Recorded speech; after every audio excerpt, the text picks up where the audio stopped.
Cartas de Cristo. Carta número 6. Estas cartas apresentam um conhecimento que as pessoas, ao longo dos séculos, têm desejado obter. Porém, não o receberam porque seu conhecimento científico mundial não era suficiente para capacitá-las a compreender. Foi assim quando estive na Palestina na pessoa de Jesus. Expliquei sem cessar a verdade da existência universal de diversas maneiras, mas ninguém entendeu. Como a maioria de vocês deve compreender, não vim neste momento para trazer uma nova religião, um código moral melhor ou um novo Deus a quem adorar. Também não prego o pensamento positivo, como o fazem os seus metafísicos. O pensamento positivo, da forma que a humanidade o concebe, para magnetizar suas necessidades e desejos humanos e os meios para alcançar suas ambições, simplesmente fortalece seu impulso egocêntrico.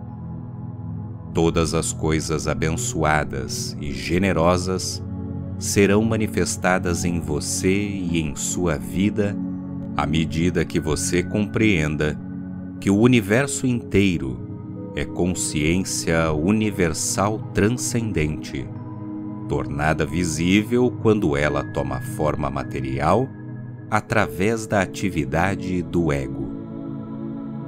O verdadeiro propósito de sua jornada espiritual é o de livrá-lo da escravidão do ego e o de fazer o mais puro contato com a consciência divina.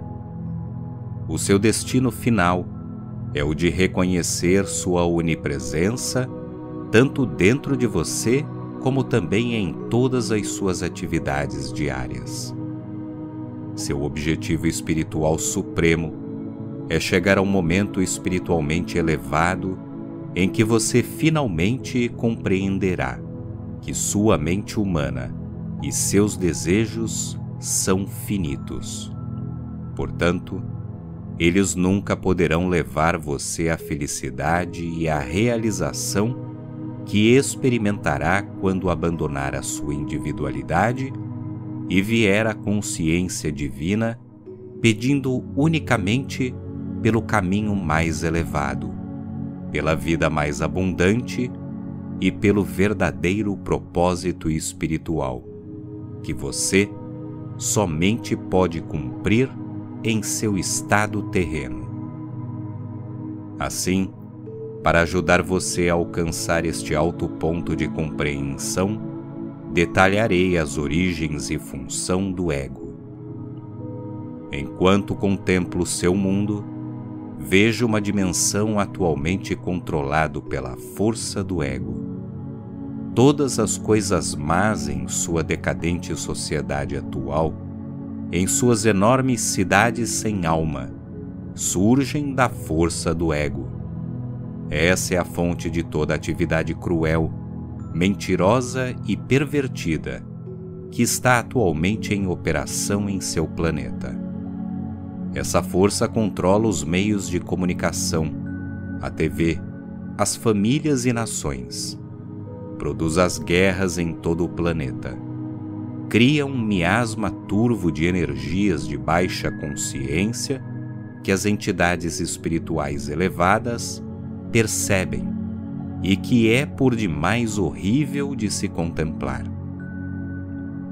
O seu ego está impulsionando você se sua atual consciência está impregnada pelo amor às posses e por uma incapacidade de compartilhar com os demais, planejando modos de se fazer rico à custa dos outros, roubando, não cumprindo com o trabalho conscienciosamente, não dando valor ao dinheiro que recebe, reclamando, resmungando, permitindo-se criticar, ser sarcástico, julgar, rejeitar, denegrir, gerando inimizade, intolerância, ódio, ciúmes, agressão, impulsos violentos, falsidades, relações desonestas e difamação.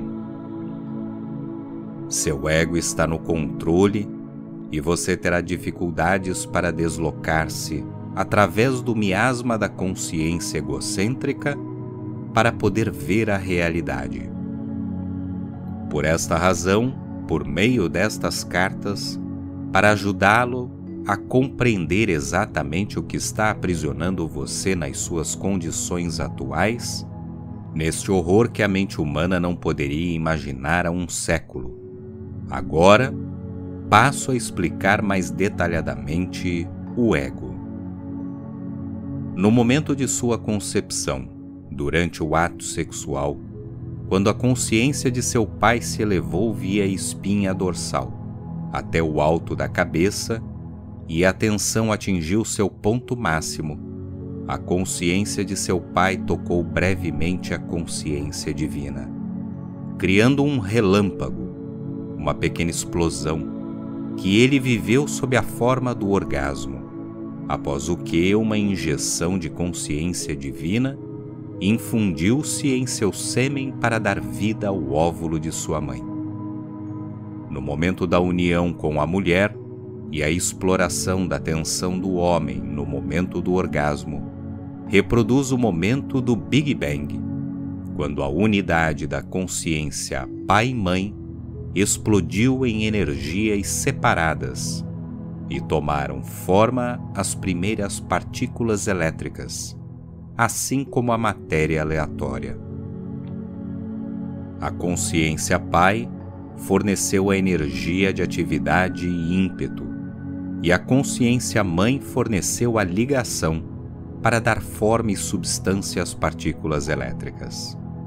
Estes são impulsos primitivos que dão vida e forma ao homem e à mulher. Quero que você compreenda que a criação não é uma criação de matéria impregnada com consciência.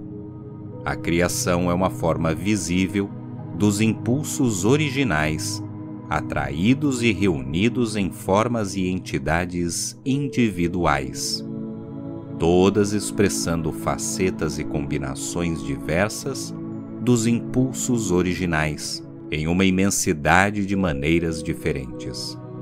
Portanto, os impulsos originais são a realidade que os seus olhos, ouvidos, olfato e tato dizem ser de matéria sólida. Porém, na realidade são impulsos de consciência individualizados, com a finalidade de serem experienciados, compreendidos intelectualmente e emocionalmente apreciados.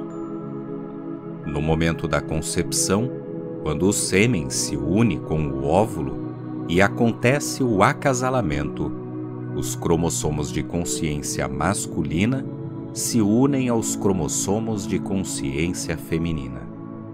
Esta é uma união física de consciência do sêmen de seu pai e da consciência do óvulo de sua mãe, projetada pelo divino.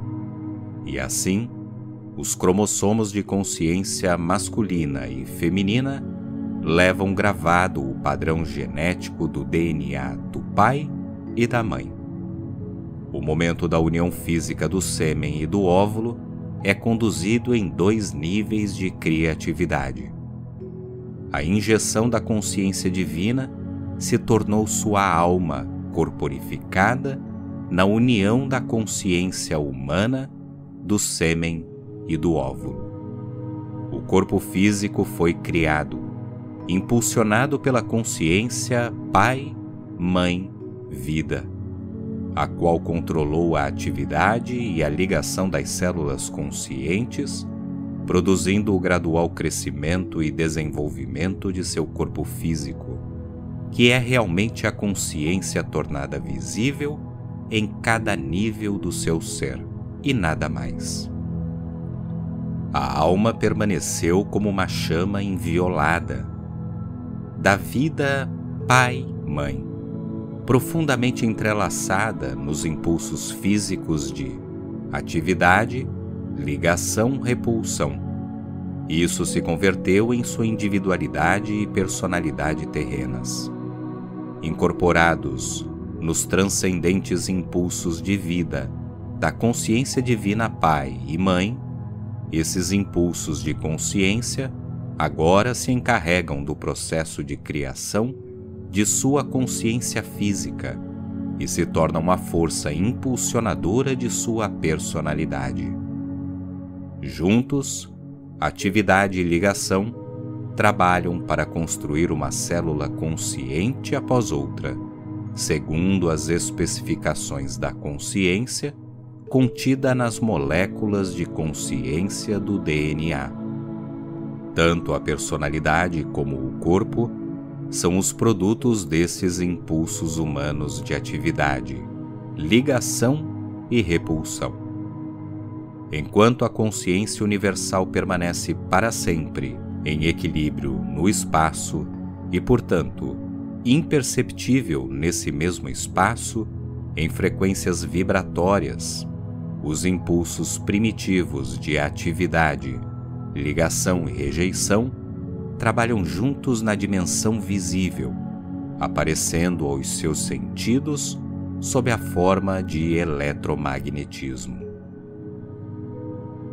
Tanto a consciência universal como a sua alma permanecem inalteradas no silêncio e quietude do equilíbrio no espaço. A criatividade da consciência terrena toma lugar no espaço-tempo e nas frequências vibratórias variáveis da consciência materializada. Assim, você assume a forma viva e continua a existir em duas dimensões: uma invisível, a consciência divina, a outra visível, é tudo que o ser humano vivo pode sentir ou compreender, até que o desenvolvimento espiritual eleve as frequências vibratórias de sua consciência humana até o plano espiritual e um vislumbre de entendimento entre em sua consciência terrena. Enquanto este processo de iluminação gradual continua, a consciência humana elevada trabalha então conscientemente, tanto na dimensão invisível quanto na visível. Quanto mais elevadas são as frequências vibratórias da consciência individualizada, mais elevadas e perfeitas são as formas criadas na mente. Quanto mais baixas são as frequências de vibração, mais separadas da perfeição universal do amor são as formas criadas na mente individualizada, totalmente possuída pelo impulso do ego. O ego controla o desenvolvimento do feto desde o momento da união do sêmen com o óvulo. O novo pequeno ser torna-se de imediato o eu, que sente satisfação e insatisfação no útero, dependendo da sensação de conforto ou mal-estar e do que ocorre com a mãe. Quando você nasceu, ao ser separado do conforto do útero que o guardava, seus instintos de sobrevivência, impregnados com o profundo conhecimento original do ser criado, existente em cada célula viva de seu corpo, o levaram a respirar e o tornaram consciente de um vazio e de uma perda emocional que você sentiu como um vazio físico e uma necessidade de nutrição física.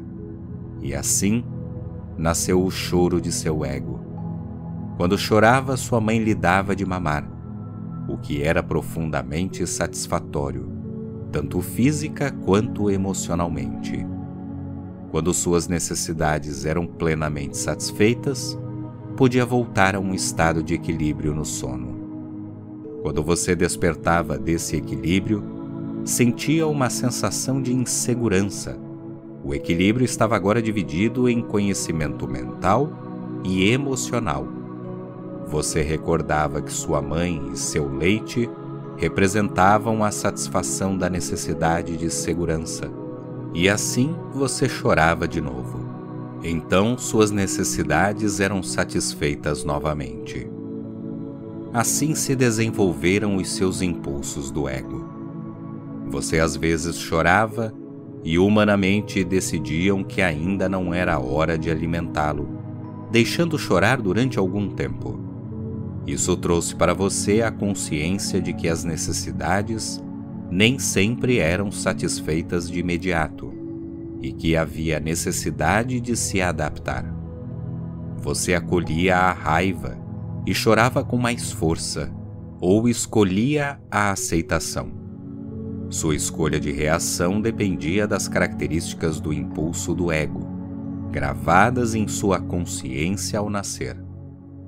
Nenhuma das formas de impulso do ego deve ser condenada ou julgada. Elas são o resultado natural do fator criativo do ego, que assegura a individualidade. Como expliquei em minha última carta, o ego é o guardião da individualidade. Se você não tivesse sido infundido com esse impulso para chorar pelo que desejava para ser feliz, ou de recusar o que o entristecesse, você estaria à beira da não existência. Se não saísse correndo ou pedisse ajuda quando estivesse em perigo, poderia morrer. Se não tivesse chorado, exigindo alimento ao nascer, poderia ter morrido de fome. Se não tivesse acolhido com prazer o leite ao mamar, se aninhado afetuosamente à sua mãe, talvez nunca tivesse desenvolvido uma carinhosa proximidade e ligação com ela. Sem o impulso do ego, não haveria criação, nem individualidade, nem satisfação das necessidades, nem proteção, nem respostas calorosas e nem amor humano. Sem o impulso do ego não haveria autodefesa, nem autoproteção, nem sobrevivência. Por outro lado, o impulso do ego, o eu primário do indivíduo, está gravado somente com a necessidade de autossatisfação e de sobrevivência. Durante a infância, o eu do ego é governado pelo que você gosta e pelo que não gosta, pelos desejos, pela recusa do que não quer e pelos hábitos formados na constante repetição dos sentimentos.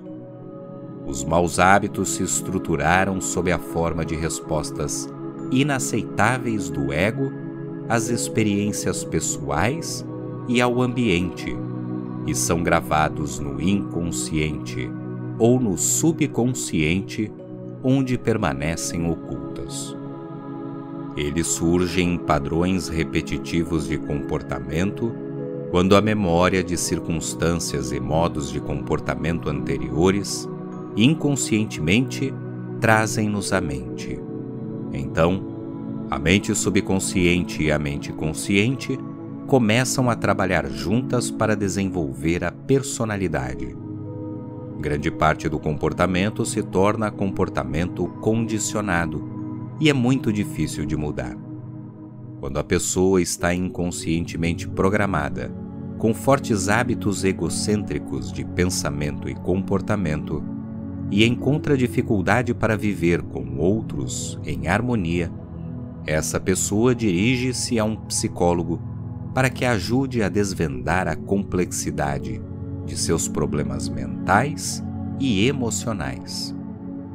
A dor e o sofrimento que surgem da concordância ignorante com os impulsos do ego persistirão, até que minha verdade da existência seja plenamente compreendida e os princípios geradores da vida tornem-se um guia consistente dos hábitos de pensamento e de respostas às experiências da vida. A Igreja descreve esta dificuldade humana como tentação de Satanás. Não se trata disso. Este é um processo natural, causado por reações incontroladas diante da vida, provocadas pelos impulsos do ego, cujo único propósito é o de trazer felicidade e contentamento individual, satisfação da necessidade ou intimidade, independência, segurança, paz, tudo direcionado para a sobrevivência. Deve-se entender que não há nada de mal no impulso do ego. Ele é um instrumento necessário da criação. É um indivíduo por si mesmo quem provoca os desequilíbrios na vida, ao dar ao impulso do ego o pleno controle de sua personalidade, sem pensar ou ter consideração por outras pessoas. Isso também não deve ser julgado, nem criticado, uma vez que a pessoa que está possuída pelo impulso de seu ego não conhece outra maneira de pensar ou de operar dentro da dimensão terrena. A criança nada sabe sobre o autocontrole além daquilo que seus pais e mestres da escola ensinaram para ela. Portanto, os erros que comete ao responder perante a vida com seus altos e baixos só podem ser aceitos com bom ânimo pelos pais e mestres, uma vez que a criança não tem compreensão do que a está impulsionando. Se ela quer algo, o quer imediatamente e se pergunta por que não pode tê-lo. Não há nada mais em sua mente do que isso. Ela vê algo de que gosta e o quer. É cruel dizer a uma criança bruscamente: não pode tê-lo. Isso insulta e agride o seu sistema inteiro. Desde a mais precoce infância, o processo de educação da criança deve iniciar-se com lógica e confiança, afirmando seu direito de sentir-se seguro em seu ambiente. Seu sentido de segurança deve ser desenvolvido pela explicação da maneira correta de expressar os seus desejos. É o amor, e não a irritação ou a raiva, que deve escolher as palavras que expliquem à criança por que não pode ter o que quer. A criança escutará a mensagem quando for dada com amor. Quando for dada com impaciência, provocará seus impulsos do ego mais profundos e começará a assumir a forma de ressentimento, aberto ou oculto, ou um sentimento de frustração profundamente arraigado que fere o ego, reduzindo o sentido natural de valor próprio da criança. Uma criança necessita possuir este sentido natural de valor pessoal que não deve ser subjugado ou destruído. É necessário que os pais e os mestres sinalizem à criança muito claramente que as outras pessoas do mundo também têm necessidades, seus direitos sobre suas posses, seus desejos de paz e prazer. Ninguém, criança ou adulto, tem o direito de perturbar outra pessoa com a finalidade de obter a sua própria satisfação. Se uma criança bate em outra e isso a faz chorar, é natural que a criança agredida, pelo impulso de seu ego, queira reagir de volta. Ela está programada para defender-se do outro. Isso requer que os pais e mestres ensinem às crianças que a vingança em um conflito somente o aumenta, trazendo mais dor para cada criança, e por esta razão, a vingança não tem sentido algum. É melhor optar pelo riso e contornar a situação. E em lugar de permitir que continue na mente a irritação e a dor, é melhor levar o problema à consciência divina em oração. Pedir que a dor seja removida de sua consciência e buscar um modo de reconciliação. É necessário também ensinar a criança a tirar tempo para compreender que ela e a outra criança são igualmente nascidos no momento divino. Quando uma criança é espiritualmente receptiva, pode converter em hábito o processo de identificar sua afinidade espiritual com outras crianças e com todo ser vivo, e reconhecer que os direitos dos demais são iguais aos seus próprios. Assim ela terá recebido o maior dom espiritual possível. Desta maneira, enfraquece-se o impulso do ego pela prática e aplicação diária do amor inspirado, enquanto o eu original da criança permanece forte e seguro em si mesmo. Deve-se ensinar à criança os benefícios do riso, que descreverei e explicarei em uma das próximas cartas. Portanto, o ensino qualificado e sensível é absolutamente necessário para levar a criança a considerar os direitos dos demais como iguais aos seus próprios direitos. Esta é a lei espiritual que deveria predominar no lar e nas escolas. Qualquer outra lei que julgue as circunstâncias é defeituosa e sem equilíbrio. A melhor instrução dependerá não da vontade do professor e da atitude de por que eu disse e pronto, mas de uma referência sistemática em cada circunstância ao amor fraternal e aos direitos iguais para todos. Ao mesmo tempo, uma criança não deveria ser doutrinada no autossacrifício, uma vez que esse tipo de cuidado deve ser desejado e originado somente das percepções e objetivos espirituais do próprio indivíduo. O autossacrifício nasce da iluminação espiritual, do seguir um caminho mais elevado, do negar o pequeno eu a fim de eliminar as barreiras do ego que obstruem a capacidade de sintonizar-se com a universalidade da consciência divina. O verdadeiro e iluminado autossacrifício leva a consciência espiritual às alturas da alegria. Não há nenhum tipo de sentimento de perda. Para descrever melhor a realidade da alma e do ego, quero que você junte as mãos com as pontas dos dedos tocando as pontas dos dedos e os punhos juntos, deixando um espaço entre as mãos em forma de concha.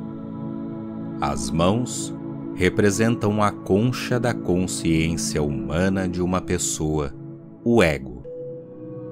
O espaço entre as mãos representa corretamente a alma, nascida da consciência Pai, Mãe, Vida, no momento de sua concepção. Enquanto para os sentidos humanos isto aparenta ser nada, isto é na realidade uma ramificação da totalidade e da integridade da consciência divina, da qual todas as coisas criadas se originaram. Suas mãos, com o espaço no meio, representam o eu. Suas mãos, direita e esquerda, representam duas potentes forças do impulso magnético do ego. Elas representam as forças de ligação-rejeição, mas ao mesmo tempo, elas são a representação das energias físicas que a ciência reconhece como magnetismo, ligação, repulsão. Agora, a partir da sua mão esquerda, dobre a mão direita fechando-a e visualize que a utiliza para conseguir o que quer na vida. Ela representa também o que a sua consciência humana percebe como a atitude ambiciosa perante a vida.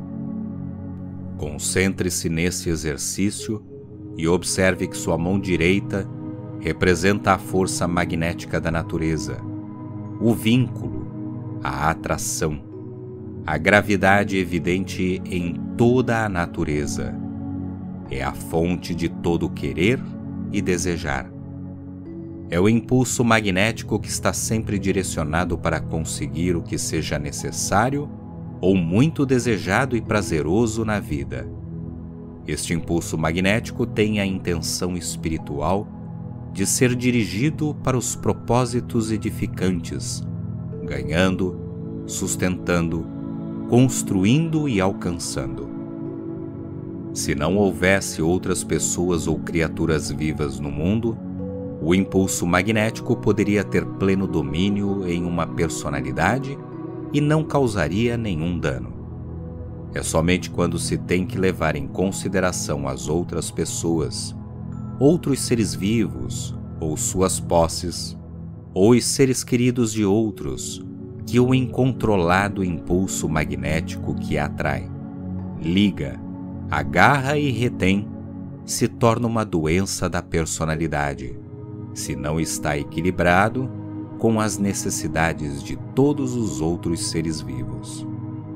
Agora, retorne suas mãos à posição original, formando uma concha com a mão esquerda.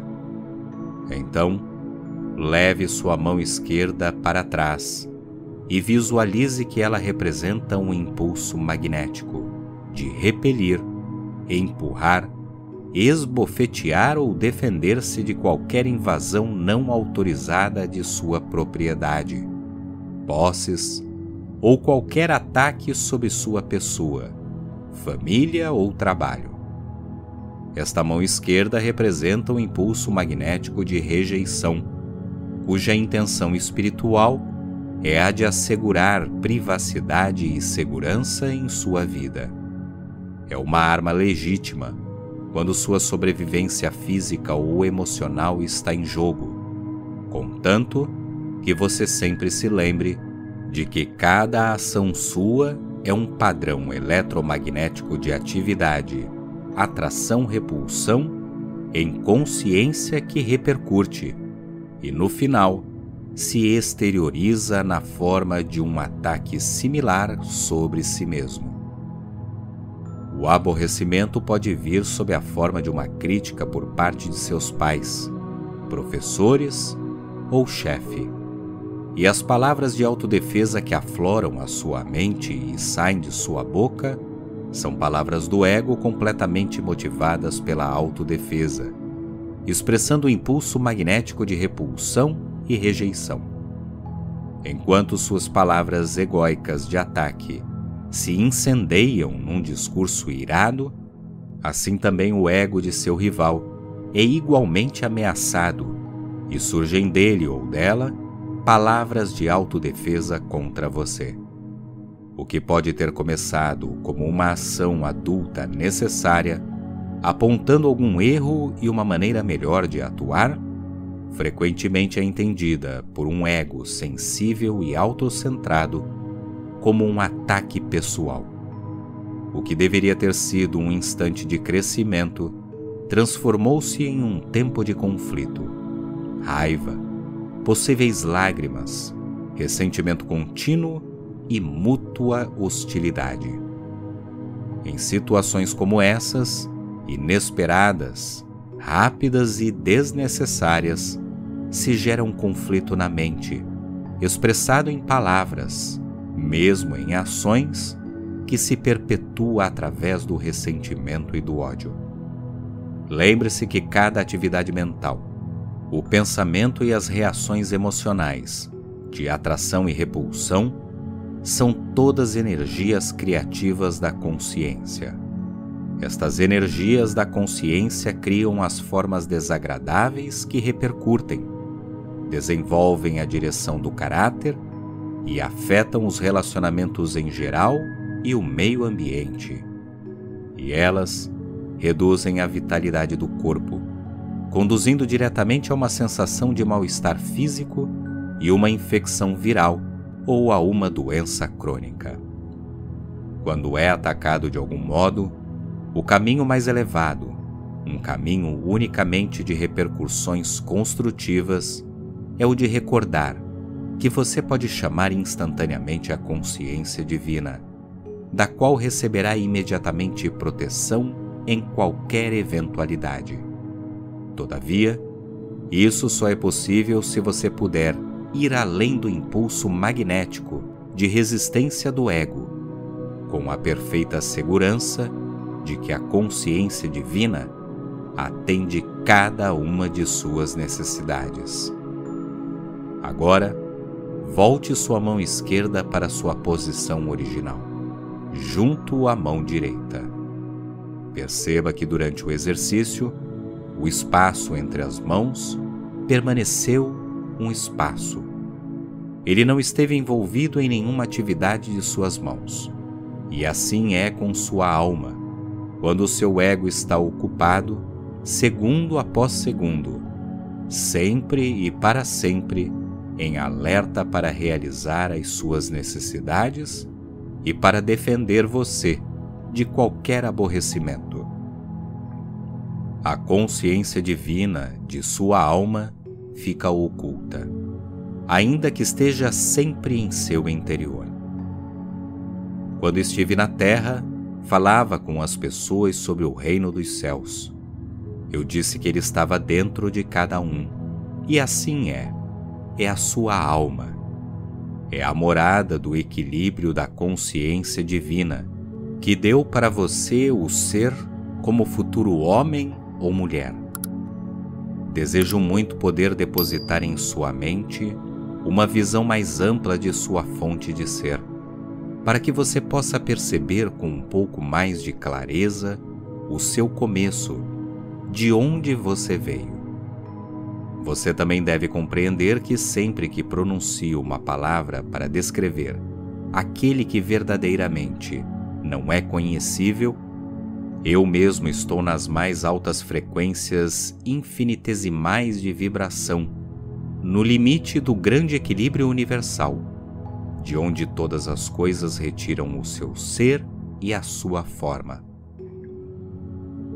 Se eu falar de uma montanha, uma imagem virá à sua mente, porém você não conhecerá as dimensões de sua estrutura, a resistência de sua rocha, os seus barrancos, picos e cavernas, a neve que a cobre a cada inverno, as cascatas caindo em mananciais quando se derretem as geleiras.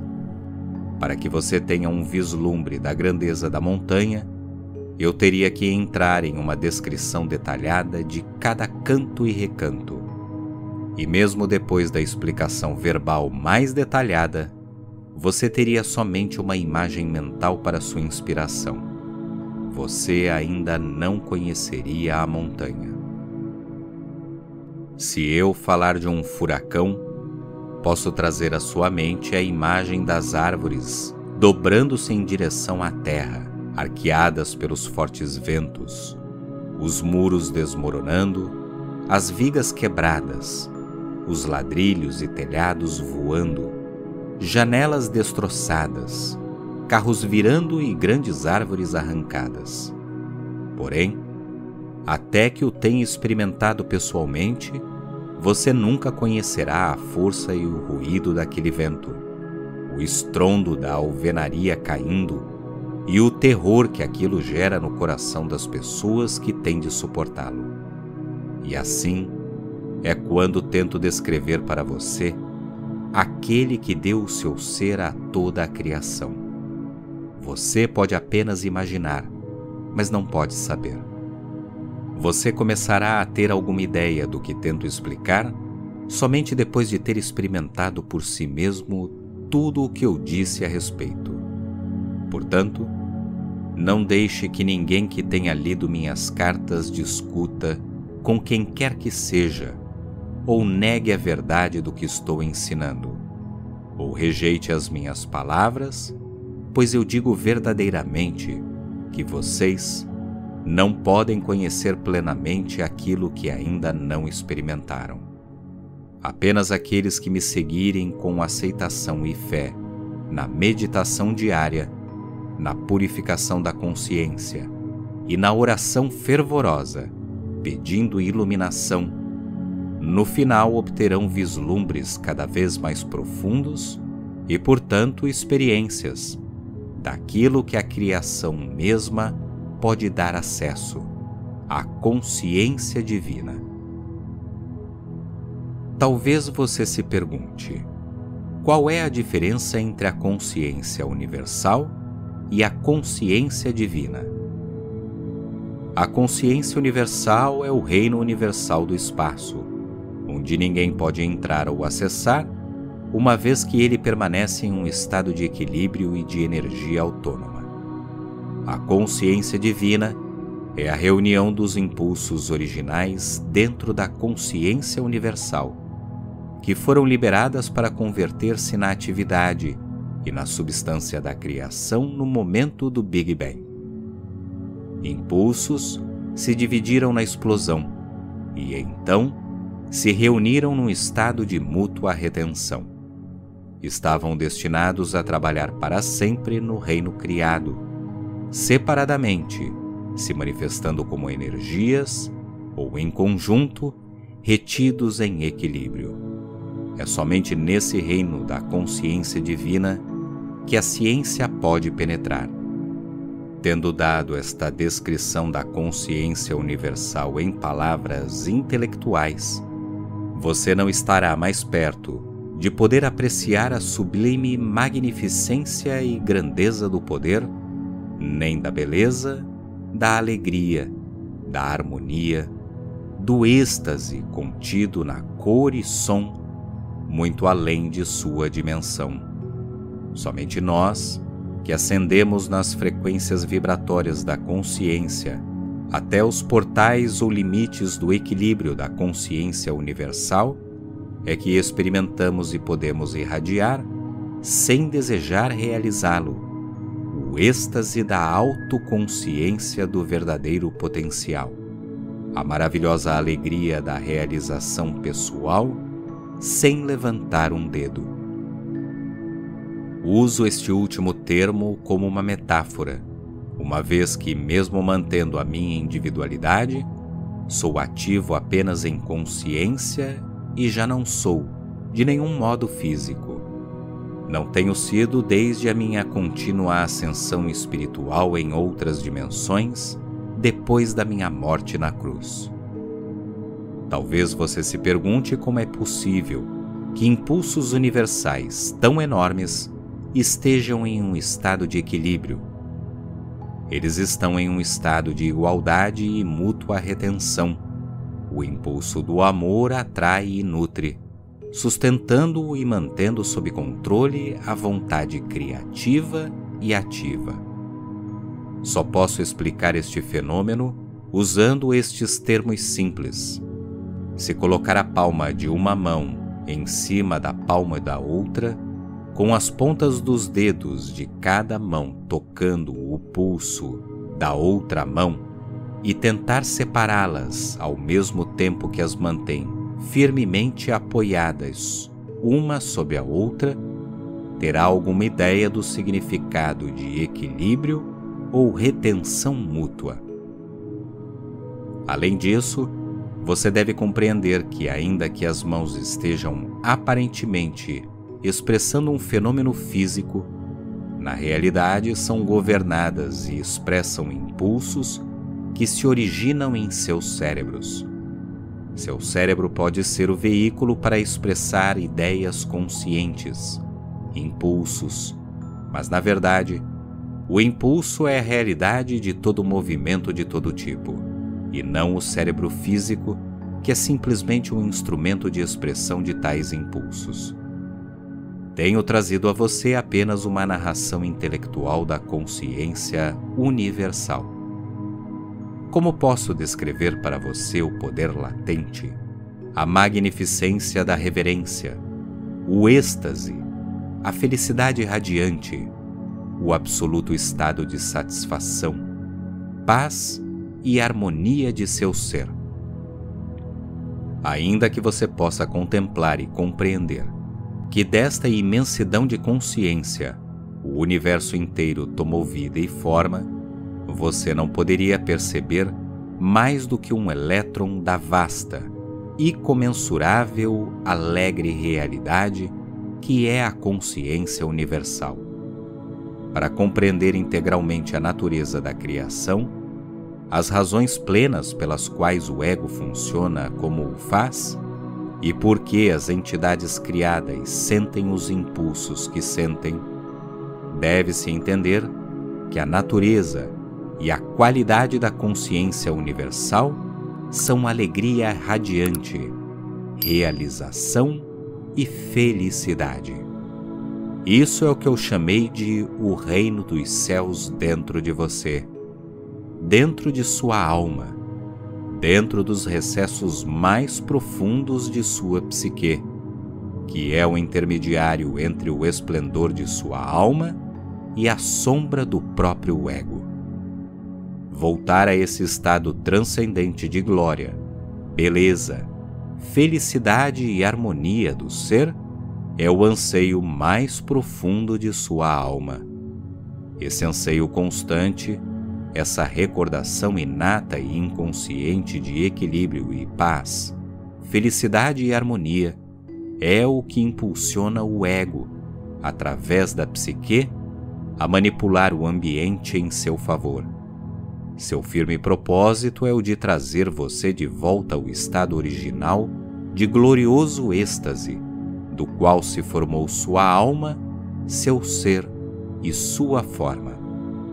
Porém, o ego pode conquistar a alegria e prazer desejados somente por meio dos dois impulsos magnéticos emocionais de ligação-rejeição, que são apenas impulsos materializados para dar a você a sua individualidade. Portanto, o anseio inato de reunir-se à fonte do ser se experimenta nos parâmetros eletromagnéticos do pensamento e do sentimento como mais e mais e mais daquilo que deu a você uma sensação prazerosa anteriormente. Mais amigos, casas, carros, roupas e por aí vai. Cada vez que o mais é conquistado, isso provoca uma pequena sensação de satisfação, talvez uma exibição perante os vizinhos para enaltecer a felicidade.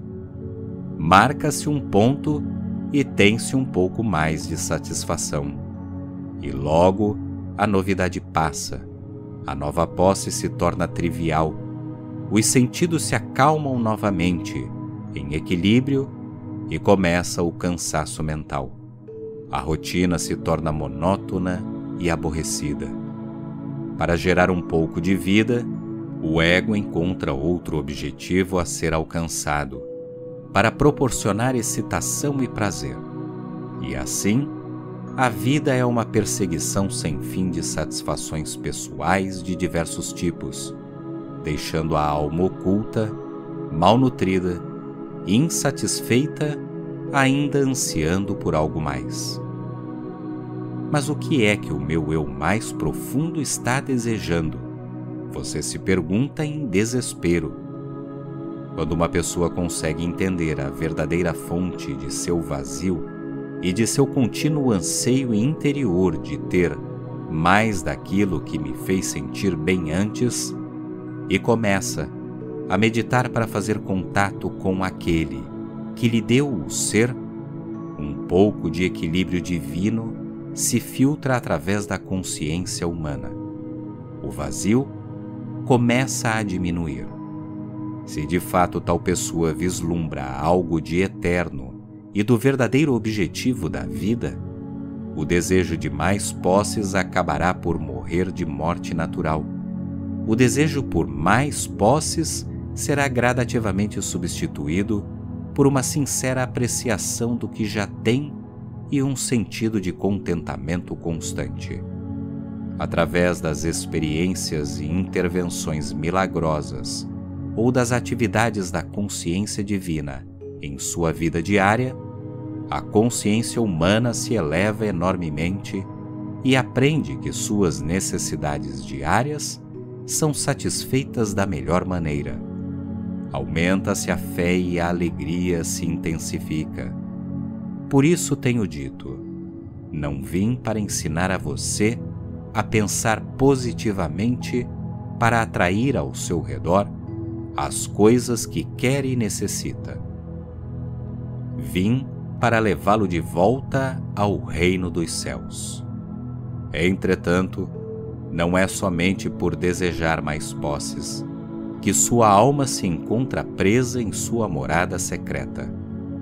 O ego também utiliza o impulso emocional magnético de repelir, rejeitar, para assegurar sua individualidade, privacidade e segurança. Esse impulso assume diversas formas projetadas para dar uma sensação de superioridade ou elitismo, que o protege de pessoas que você considera indesejáveis ou que tenham menor posição social que você. Esse impulso egocêntrico é praticado continuamente e acredita-se que é perfeitamente aceitável, mesmo nas igrejas. A verdade é que quando a alma começar a ganhar um pouco de controle sobre o impulso do ego, ela repreenderá a personalidade humana por seu egoísmo e exclusividade. Ela exigirá da psique adotar o amor incondicional e a crença na universalidade e na unicidade de todas as coisas, não importando quem sejam. Quem sabe agora você possa entender mais facilmente como e por que a criação de sua individualidade por meio do ego formou a grande cápsula dos impulsos físicos, que produziu e encerrou sua consciência humana, criando tanto sua forma física como sua personalidade humana. Uma vez que governa sua mente e emoções, pensamentos e sentimentos, ela impede você de fazer contato com a fonte de sua vida e com a sua alma. Seu verdadeiro propósito na vida é alcançar o domínio do seu ego, estender seu pensamento e sentimento para aquele que você percebe estar por trás da criação, pedindo continuamente por iluminação.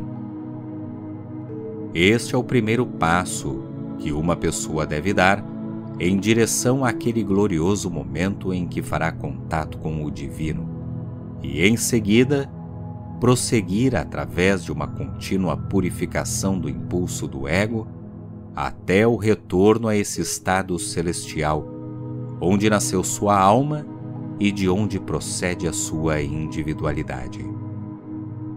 E como se deu a criação da individualidade? Como disse antes, a consciência universal alcançou o ponto máximo de mútua retenção e houve uma explosão que separou e dividiu o impulso da vontade criativa do impulso de propósitos amorosos, os quais se separaram e se fizeram ativos na criação como Pai inteligência, Mãe amor, vistos como eletricidade, magnetismo ligação e repulsão, que redunda em vida, reunidos em equilíbrio como consciência divina, que é a própria vida. Portanto, o mundo visível, longe de ser sólido e matéria imponderável, na realidade é mente-atividade, trabalhando sempre em conjunto com o emocional magnético, ligação-repulsão, também conhecido como atração-ligação. Pai inteligência é eletricidade física e Mãe amor, físico-magnético ligação-rejeição. Juntos produziram um filho, o ego. Este impulso da individualidade nasceu e tomou forma consistente e inalterável dentro das energias da criação, para assegurar que as várias forças elétricas, expressas como prótons e elétrons, e o resto do grupo de partículas, descobertas com excitação pela ciência, não escapassem voando ininterruptamente em um distante estado sem forma, mas que fossem contidas e controladas pelo impulso magnético ligação-rejeição da Mãe Amor, para chegar à manifestação de uma forma. A ciência talvez conteste os parágrafos anteriores, uma vez que ela tem se esforçado bastante para descrever os vários processos de ligação, aplicando diversos termos às energias de ligação. A ciência é bem-vinda para nomear as energias de ligação ou atração com a terminologia que desejar. Porém, permanece o fato de que essas energias tomaram forma do grandioso e primordial impulso da Mãe Amor, cuja função primordial de consciência é a de dar forma à individualidade.